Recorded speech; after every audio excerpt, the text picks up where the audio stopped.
नमस्कार दोस्तों, आप सभी का हमारे चैनल ज्ञान खजाना पर स्वागत है। आप सबको नवरात्रि की हार्दिक शुभकामनाएं। एक समय की बात है, रामपुर गांव में रामचंद्र नाम का एक सेठ रहता था। उसका व्यापार बहुत बड़ा था। उसके नाम में ही भगवान का नाम था, लेकिन वह कभी भी ईश्वर में विश्वास नहीं करता था। उसकी पत्नी श्रद्धा बहुत धार्मिक और माँ दुर्गा की बड़ी भक्त थी। कुछ समय बाद उनके घर एक पुत्र का जन्म हुआ। एक दिन श्रद्धा अपने पति से बोली, सुनते हो, आज गांव में माँ दुर्गा का भव्य पंडाल सजा है। हमने अभी तक अपने लल्ला को माता के दर्शन नहीं कराए। आज शाम चलो, माता रानी के दर्शन करते हैं। मैंने तुमसे कितनी बार कहा है कि मुझे अपने पूजा पाठ के चक्कर में मत डाला करो। अगर आपने नहीं जाना तो कम से कम मुझे तो ले चलो। ठीक है, शाम को तैयार रहना।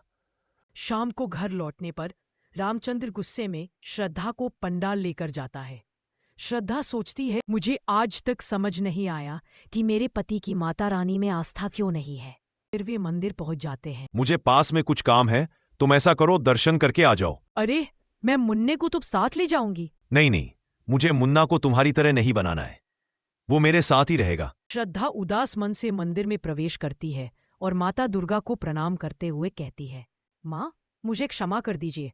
मैं कुछ नहीं कर पाई। मैं अपने पति के मन में आपके प्रति आस्था नहीं जगा पाई। अब आप ही ऐसी कृपा करो कि वे आपकी भक्ति में लीन हो जाए। इधर रामचंद्र अपना काम खत्म करके मंदिर के बाहर खड़ा हो गया।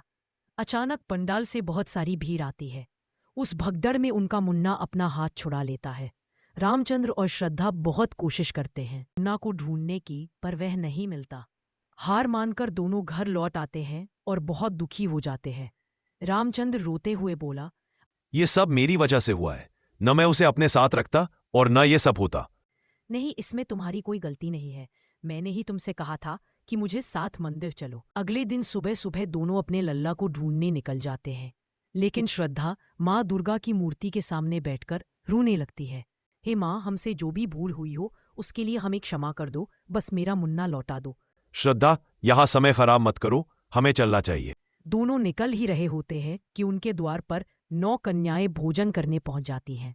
वे बोली, तुम सब आज यहाँ कैसे? आपने ही तो हमें आज के दिन पूजन पर बुलाया था।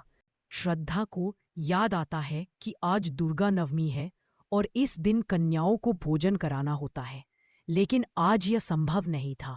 हमें बहुत भूख लगी है, अब जल्दी से खाना खिला दो। फिर भी श्रद्धा और रामचंद्र मना नहीं, और श्रद्धा उन्हें आदर से बैठाकर भोजन कराती है। कुछ समय बाद कन्याएं बोली, हम तो सिर्फ कन्याएं हैं, पर पूजन के लिए एक बालक भी चाहिए। तुम्हारा तो एक बेटा है ना?